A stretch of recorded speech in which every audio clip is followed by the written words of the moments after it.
This land is your land. This land is my land. From California to the New York Islands, from the Redwood Forest to the Gulf Stream waters. This land was made for you and me. As I went walking that living up highway, I saw below me that endless skyway. I saw below me that golden Highway. This land was made for you and me. This land is your land. This land is my land. From California to the New York Islands, from the Redwood Forest to the Gulf Stream waters. This land was made for you and me. This land is your land. This land is my land. From California to the New York Islands, from the Redwood Forest to the Gulf Stream waters. This land was made for you and me. Yay! Woo! Thank you, Joe Crowley, for getting us through the sound here. This land is our land. It's the land of our founders. It's the land of our future. I am proud to be standing here with the members of the House Democratic Caucus, 100% of our House Democratic leadership, right? Steny Hoyer, Mr. Clyburn, Mr. Crowley, Ms. Sanchez, other members. We will shortly be joined by our colleagues from the Senate Democrats, but we share a view with our Republican colleagues that what the president did is not constitutional. Indeed, in the view of many of us, it is immoral. Protect all of us take an oath of office to protect and defend the Constitution of the United States. What the president has done is not in the interest of security. It is reckless. It is reckless and rash. To protect our Constitution and our people, we must be strong and smart. I now have been joined by our distinguished leader of the United States Senate, Mr. Schumer. We share a view of the importance of the words on the Statue of Liberty. Give me your tired, your poor, your huddled masses yearning to breathe free. You know the rest. It's a statement of values of our country.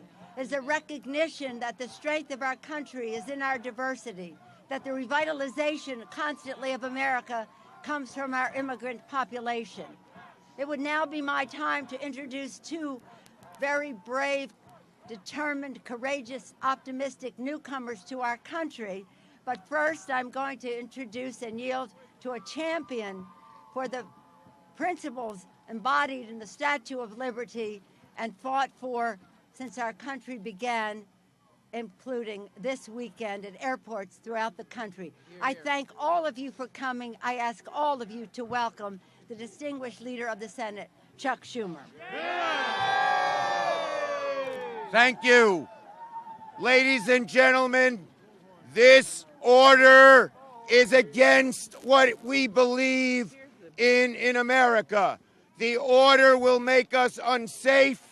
The order will make us inhumane, and the order will make us less of America, because this order is what America is all about. It will make us unsafe because it will encourage those who are lone wolves as they get more and more isolated, who are our greatest danger. It will make us unsafe because it makes our soldiers who are fighting overseas have fewer allies. And it will make us unsafe because the nations of the world will no longer look up to us. But most of all, it is against what America is all about. America, for its history, has been a shining beacon, and it has said, we welcome you if you are oppressed because of your religion, because of your political beliefs, because of who you are. The lady in the harbor, in the city in which I live, holds a wonderful torch. That torch has stood for the greatness of America to all Americans and to the citizens of the world. We will not let this evil order extinguish that great torch. We will not let this evil order make us less American. We will fight it with everything we have, and we will win this fight. I'll do the real people now. Okay. Let us all hold our candles high as the Statue of Liberty, the Lady of Liberty, let me just get near the mic, holds the torch high. Our president has stooped low in this order. We here tonight ask the president to withdraw this unconstitutional order. Yes.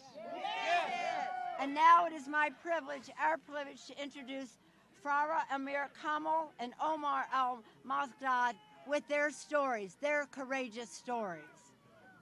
Are they here? Where are they? Okay. Then next, we will have, they were next, the Senator Okay. Murphy. Yes, Senator Chris Murphy.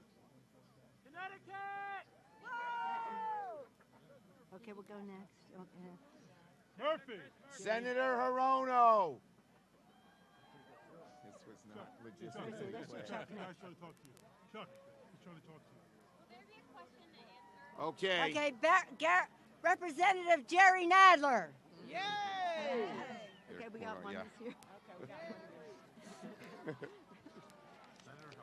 Good. I'm good. Thank you very much. New York is in the house. Thank you, Leader Pelosi and Senator Schumer. I'm Congressman Jerry Nadler. I represent the 10th Congressional District in New York, the home of the Statue of Liberty and the home of Ellis Island.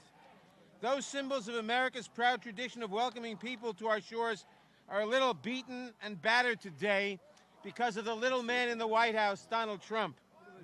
When the president signed his dangerously stupid executive order Friday afternoon, I knew that it was unconstitutional, discriminatory, and morally reprehensible. What I did not know was that people all over this country would join together so quickly to fight this outrageous policy and to help those in need. That gives me great hope that our country can overcome this dark time. We must overcome this dark time. We must overcome this little man in the White House who is disgracing our history and disgracing our traditions. We must continue to welcome people from all over the world, regardless of their race or their color or their religion or their creed or their national origin. That's what our Constitution demands. That's what our law demands. That's what our people demands. And we will prevail. Senator. No ban! No wall! No ban! No wall! No ban! No wall! No ban! Okay. Senator Ben Cardin. We are here tonight to make sure that this executive order is repealed and never becomes effective here in the United States of America. This executive order on immigration and refugees is reckless, it's dangerous, and I am ashamed about that executive order. It's against the principles of our nation. It makes us less safe. When we rely upon our allies to help us, we are isolating America with this executive order. We will not allow this nation to impose a religious test as to who can come to America. That is not the United States that we love. We are going to speak out and do everything we need to make sure this does not happen here under our watch. We are united to say no to this type of action. We're going to be here tonight. We're going to be on the floor of the Senate. We're going to be on the floor of the House. We're going to take this debate to the American people. What you see here tonight is happening all over this country. and people are standing up around the world. They need the U.S. leadership for refugees. And the United States must answer that call. So together, we are committed to make sure this executive order is repealed. Together, we will succeed. Yay! Call on it, Congress. Last question. Nydia. Just identify yourself. Yes. I'm Congresswoman Nydia Velázquez, and I represent the 7th Congressional District in New York. Saturday, I was with my colleague, Jerry Nadler. We were called by immigrant groups to alert us that there were people that were about to be deported. And I am here to say, as a member of Congress, Mr. President, what you did is shameful. This is not, it is not how you run the government to issue such an executive order that is unconstitutional, that undermines the national security of our country, but also that mistreat people who worked like the person, Amit Darwish. It breaks my heart to see how these refugees who are seeking a better life, who are escaping violence from this country, that we turned our backs on them. That is not who we are. That is un-American. And we will fight to bring justice to everyone in this country, and especially those refugees that are escaping the realities and the horror. Imagine for these men who work for the U.S. government to make it to New York legally and to be detained. Imagine what it was for him to see his wife and his children allowed to enter the United States, and he was handcuffed. That is not the American way, and we are here to say, Mr. President, we're asking you to please reverse this ill-conceived, ill-advised executive order. Is totally un-American. That is not who we are. Thank you. And now we are asking, we have our two people who just came here, refugees. If you're here, come forward. Farah Amar Kamal and Omar El Muqad. In the meantime, we'll first have Senator Cory Booker. Then we'll hear from Elizabeth Warren. Can you hear me? No. Get up there. Can you hear me now? Go use the Can mic. you hear me now? It's not working. It's not working?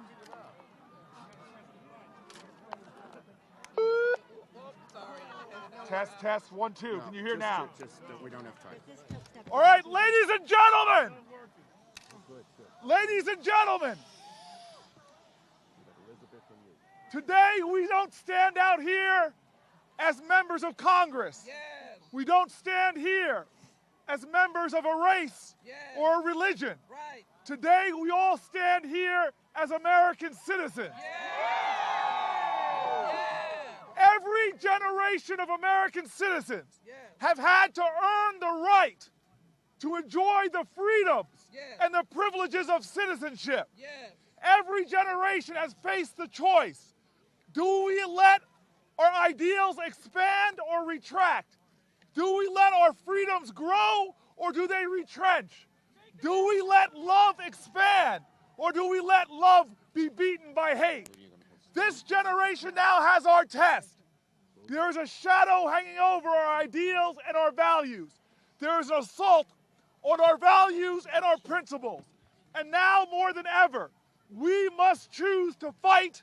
We must choose to resist. We must choose to stand up for what we believe in. Now more than ever. Okay, good. Now more than ever, as Donald Trump proceeds with an unconstitutional and immoral executive order, we must stand up to this test and fight to make sure that the truth of America is known. I want this last point to be clear. Nothing worthwhile is easy. The values that we enjoy, the freedoms that we have, were paid for by the blood, sweat, and tears of our ancestors. Yes. We now cannot choose to luxuriate in those fights before us. We must earn them now. This fight will be long, this fight will be difficult. But we must understand, when somebody attacks Muslim Americans, they attack all of us. When someone attacks with prejudice, we must respond with love. And so I call on everybody standing here and those that can hear my voice, that we now must be determined to fight for the long haul. We must be determined to stand up for refugees. We must be determined to stand up against hate. Thank you. Thank you, Corey. Who's next? I'll introduce Judy Chu. Yeah. One of our refugees is here. On Friday, President Trump issued his executive order. On Saturday, I received frantic calls in Los Angeles. There were 50 Iranian detainees with green cards that were being held. And I got a call from a constituent whose brother-in-law had a green card but was returning back from Syria and was detained. And so I rushed to LAX to demand answers from CBP, the Customs and Border Patrol. But they denied any response to us. And we found out that amongst those being detained were a 78-year-old woman, a 7-month-old child, a man with a green card who'd had this home for 20 years. And so, this cannot be the America that we know. Donald Trump's Muslim ban is the one that is denying the truth of symbol of the Statue of Liberty. This is Donald Trump's America, but it is not ours. I know. Okay, now we have, quiet folks, we have somebody, a newly arrived American from Iraq, Farah Amar Kamal. Good evening, everyone. I would like to introduce myself. My name is Farah Amir Kamal Al-Kafaji. I arrived in the United States 3 years ago. I started my work with the U.S. military when I was 19 years old. I established engineering business, supporting your U.S. military, U.S. troops in Iraq. Here, talk into this. Hold this button and talk into that. Okay. Go ahead. I supported the U.S. military in Iraq in 2003 with my father and all my family.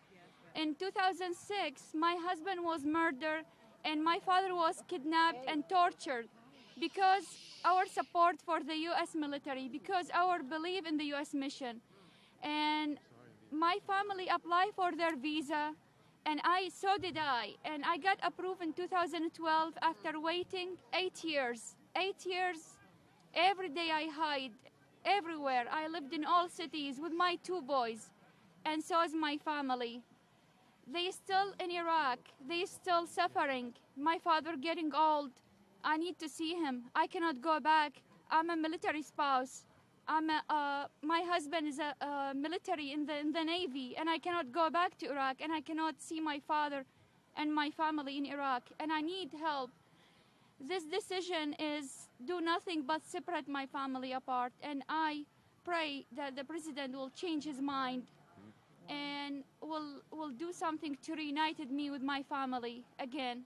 I need to see them, and they're great people, and I promise you, they pose no threat for your national security and for no one. They're just amazing people, great people to live with, to work with, and everything. I appreciate your time and for everything. Thank you. Thank you, Farah. Thank you. Thank you. Now we have Elizabeth Warren, Senator Warren.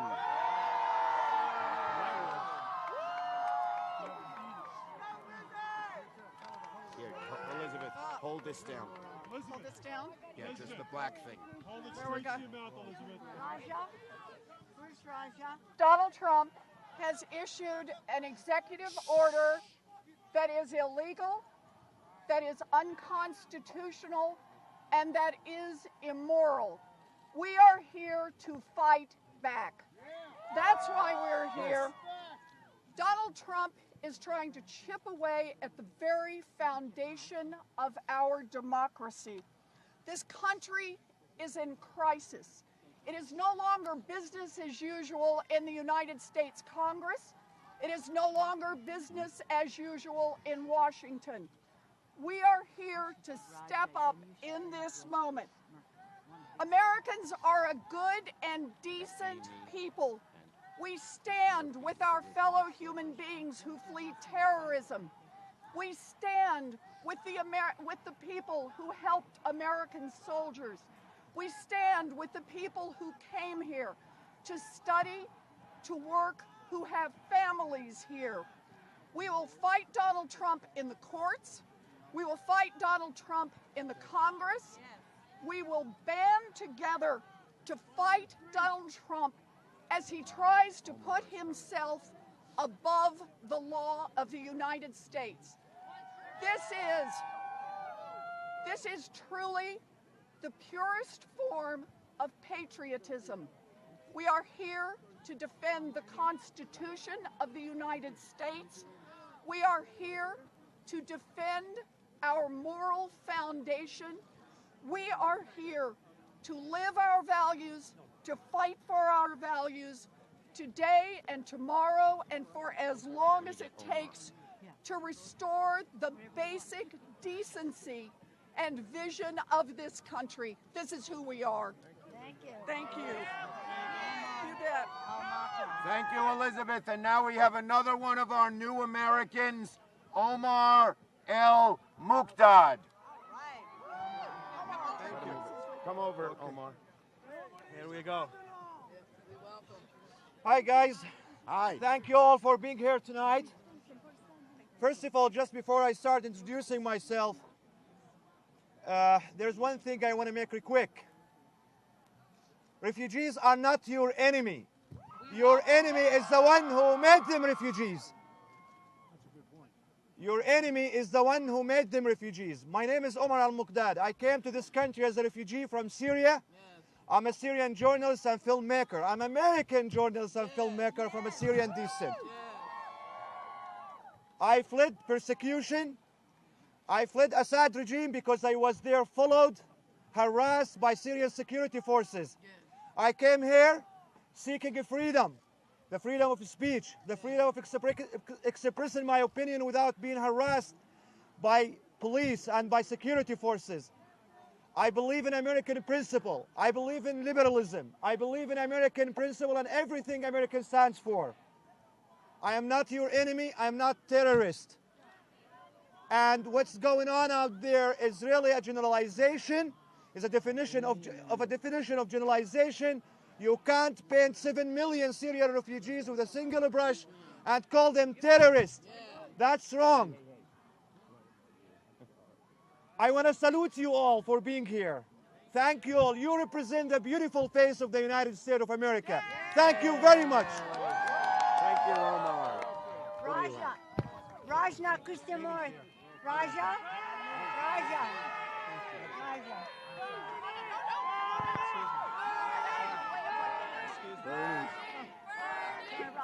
It's not for Raja.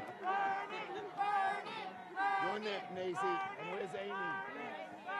Okay. My name is Raja Krishnamurthy.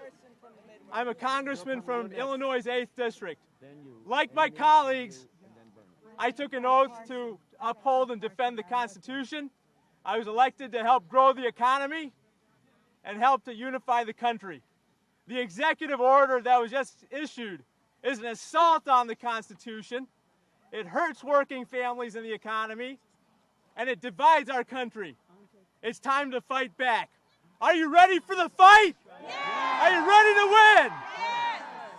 You've heard of evangelical Christians, and I respect them. I'm an evangelical American. I preach the values of liberty, freedom, equality, hard work, and prosperity. If you believe in those values, you are an American, regardless of where you came from, the color of your skin, how you pray, whom you love, and yes, the number of letters in your name.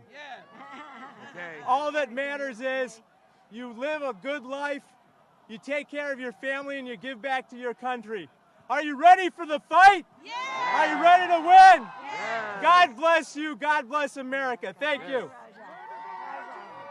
From the great Middle West, Amy Klobuchar. I'm here because people need to understand that this isn't just about the coast. This is something that hits at the heartland of America. Minnesota has the second biggest Hmong population in the country, the biggest Somali population, the biggest Liberian population, and this hits everyone in our state. We are proud of our refugees. We are proud of their families. And my story I will leave you with is this. We had a family that went out to dinner, and they were sitting there, and a man walked by. They were Muslim, and the man walks by and says, "What are you four doing here?" And the woman says, "We're out for dinner." And he says, "You go home. You go home to where you came from." The little girl looks up at her mom, and she says, "Mom, you said that we could eat out tonight. I don't want to go home." You think about that little girl. She didn't even know what he meant because she only knows one home, and that's my state. And she only knows one home, and that's the United States of America. This order is callous, and it's created chaos, and it must be reversed. Yay! Who do you got? We have... Can I just get Maisie up here while we're... Sure. Maisie Hirono from the great state of Hawaii. Oh, there you go. Aloha, everybody. Aloha. Thank you all for being here. You know, today is the 98th anniversary of Fred Korematsu's birth. Fred was a civil rights activist, and during the height of the anti-Japanese hysteria in World War II, when 120,000 Japanese Americans were sent off to internment camps, Fred Korematsu stood up and said no. He said no, but he was tried and convicted for going against the government's orders. And it was 40 years later that some new evidence was found that showed that the government had hidden some evidence from the Supreme Court because Fred had taken his case all the way to the Supreme Court, which said that the mass internment was justified because of wartime exigencies. It took 40 years for Fred Korematsu to be vindicated. Whenever our country targets a group, like the Japanese Americans or Muslims, history shows that we have been wrong. So I am an immigrant. My mother brought me to this country in steerage, and if the Trump limitations on immigration had been in place, I would not be standing here today fighting with all of you. We have to fight against this targeting of Muslims, because if we do not stand up today, we will be complicit in what follows. So no ban, no wall. We stand with you. Aloha. Aloha. Ahilo. Now we'll hear from Andre Carson, a Muslim member of Congress. Excuse me, GK. Andre. In there. Andre's bigger than GK. I know, right? Greetings from the great state of Indiana. I'm Congressman Andre Carson. Not only do I represent Indiana's 7th Congressional District very proudly, but I happen to be a Muslim and a former police officer. I want Mr. Trump to know, just as I worked at the Indiana Department of Homeland Security and Counterterrorism, there are thousands like me in our law enforcement community helping to keep America safe. I'm reminded of the great dialogue after the Constitutional Convention between Ben Franklin and a lady by the name of Mrs. Powell. She looked at old Ben and said, "Well, Ben, what do we have? Do we have a republic or a monarchy?" Ben looked at her and he said, "We have a monarchy if you can keep it." A republic. The Socratic question becomes, how do you keep the republic? You keep the republic by having thousands of people, Christians, Muslims, Jewish brothers and sisters, Hindus, Sikhs, Buddhists, non-theists, showing up and showing out and saying, Mr. Trump, this is not a monarchy, this is a democracy. We want to show Mr. Trump and the Trump administration that all are welcome to the United States, and this is how we keep the republic, by uniting as fellow human beings and saying, no ban, no wall. No ban, no wall. No wall. No ban, no wall. No ban, no wall. No ban, Are you going to do one more senator? Then I'll do Bernie Sanders of Vermont.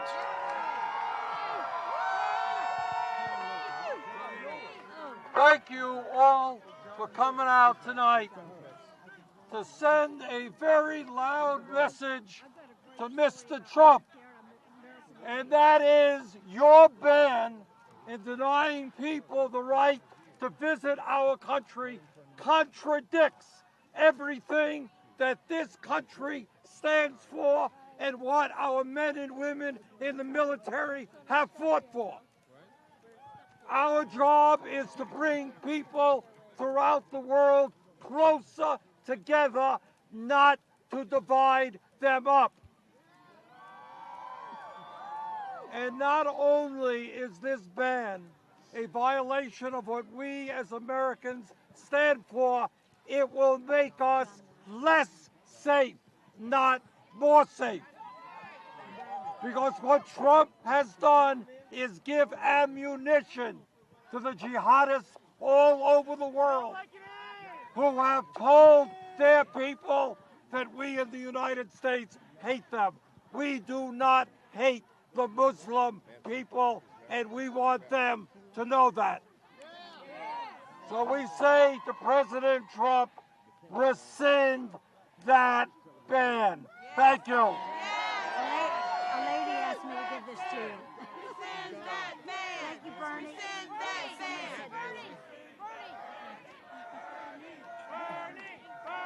Is John Lewis still in the house?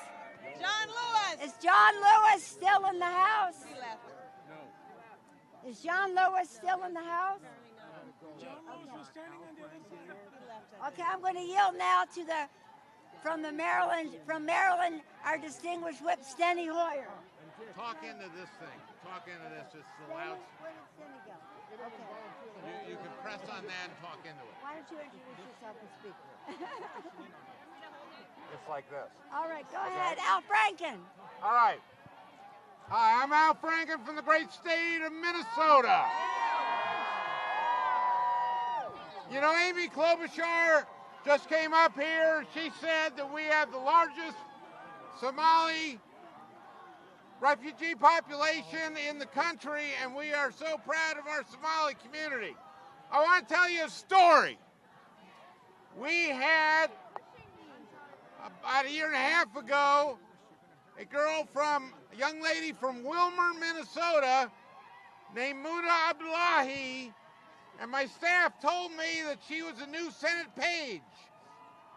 And they said that she had written an essay, her principal had recommended her, and she was very impressive, so she was a new page. So I went down to meet her. It wasn't hard to pick her out from the 30 new Senate pages because she had a hijab. And she's Somali. So I came up to her and I went, "You look like a Minnesotan." And she said, "Yeah." And so this past June, I went to the greatest event I've gone to in the last couple years. And it was a high school graduation in Wilmer, Minnesota. And I invited myself so I could introduce Muna, who is a graduating senior, and she'd been chosen as her class speaker. And it was a beautiful, beautiful ceremony. And the kids gave her a standing ovation. And the class was about 65% Minnesota, Norwegian, German stock, about 15% Latino. The valedictorian was a Latina, and about 10% Somali, and Muna gave the class address. Well, this fall, on election day, I was at the University of Minnesota getting out the vote, and I saw Muna, and she told me that her sister had just been voted homecoming queen. After that, when I came back here, I spoke to the French ambassador to the United States. I said, what do you call a Frenchman? Who do you consider a Frenchman in France? And he said a Frenchman is someone who can point to a village that his family came from in France centuries ago. That's why France has a problem, has an assimilation problem like Belgium does. There, to be a Frenchman, you have to point to a village that your family was from centuries ago. In Minnesota, our Somalis are Americans, and we vote them homecoming queen. This executive order is wrong, and worse than that, it's dangerous. It sends the wrong message to everyone around the world. This is not America. This is not America. Thank you. Why don't you yield this? Senator Merkley has been, Senator Blumenthal. John, let me just do this one thing. Where is it here? Is John Lewis still in the House?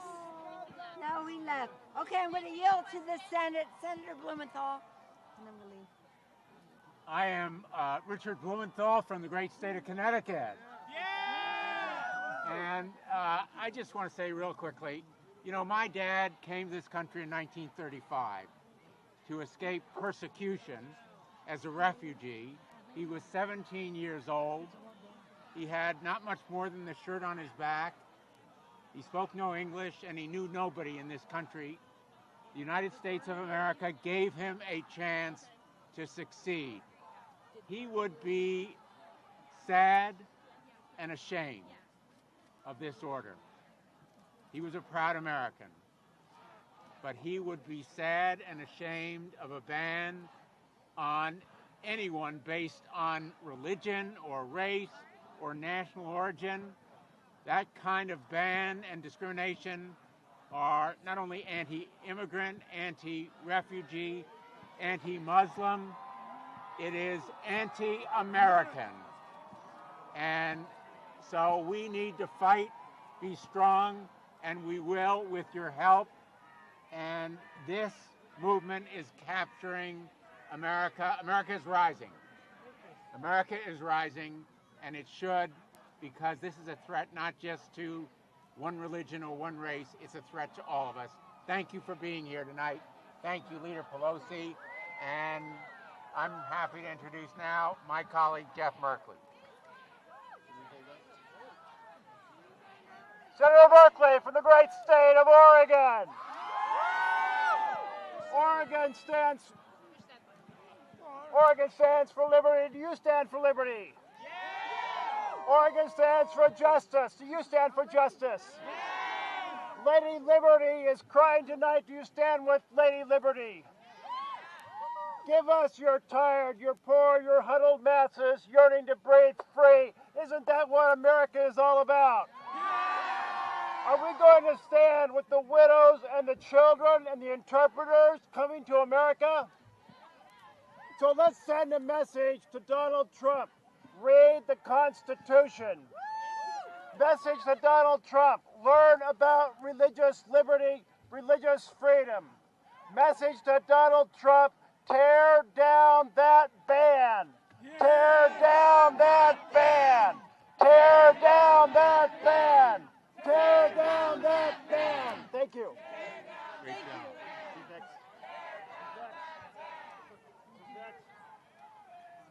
Anybody else? Any House members? Some members? Can I say a few words? Yes, we wrapped it up. Good job. Thank you for holding that for me. Thank you. Thank you. Thank you.